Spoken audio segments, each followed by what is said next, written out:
David, who says, we have friends who do not celebrate Christmas because they say December 25th is really a pagan holiday. While I agree that Jesus may not have been born on December 25th, he certainly was born as described in the Bible. How do I respond to them?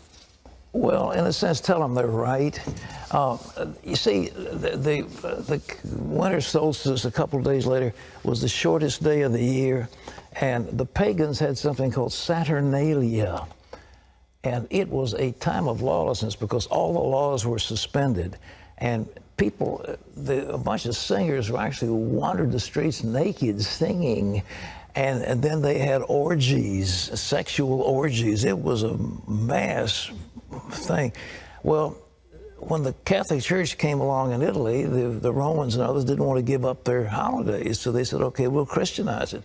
And so they said, okay, we'll say the birth of Jesus was the 25th of December. And then there was a monk who began to add it up. You see, if you read in Luke, it says there's a census taken when Quirinius was governor and so forth and so on. And they could take those leaders and figure the exact time dating from the foundation of Rome. And that's when the dates were established. And so they get pretty close to the date. But to say it's the 25th, shepherds were out abiding in the field. It gets a little cold at night. I mean, were they out there in the middle of winter? You know, I don't know. I've been out there on the shepherd's field on Christmas Eve. It's very nice. But it's cold. And nevertheless, I mean, what was going on? So all this business about mistletoe, pagan. Christmas trees, pagan. Giving out gifts, pagan. Every bit of it is pagan.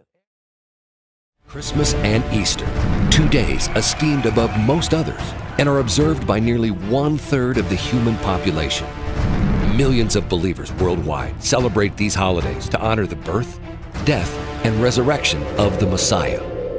These festivals take many cultural forms and shapes around the world. But would you be alarmed to discover that these two seemingly innocent holidays are historically rooted in ancient occult practices which can be traced back to Babylon? Babylonian sun god worship has evolved throughout the centuries and has branched out into several major religions. Many professing believers have also adopted several of these pagan customs unaware. Even today, all throughout Catholicism and daughter denominations, there are still dozens of popular monuments and symbols that were at one time dedicated to various sun gods. What became this very same organization also instituted Christmas and Easter. Secular and Christian scholars alike all record that the Christmas tree, wreaths, boughs of holly, and mistletoe were all objects used in pagan sun god fertility rites. This, of course, begs the question, what are they doing in the homes of believers today? Discover how Mithra and the Norse Odin evolved into the imaginary saint we know today as Nicholas, and how he became the key figure in the celebration of Christmas. In ancient folklore, Saint Nicholas was accompanied by a dark counterpart known as the Krampus and had a striking resemblance to other false deities.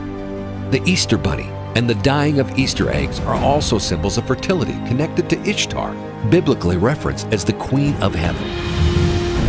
Long before the birth of our Messiah, December 25th was a day used to celebrate the rebirth of the sun god. All of this and more has all been justified by man for hundreds of years. But when was the last time we considered what our Creator had to say regarding all of this? Do we care? Should we care? We reveal an opportunity and faith-centered challenge to worship and practice the faith as He stated He desires for all His people, not according to us, not according to men, but instead according to His way, according to His word.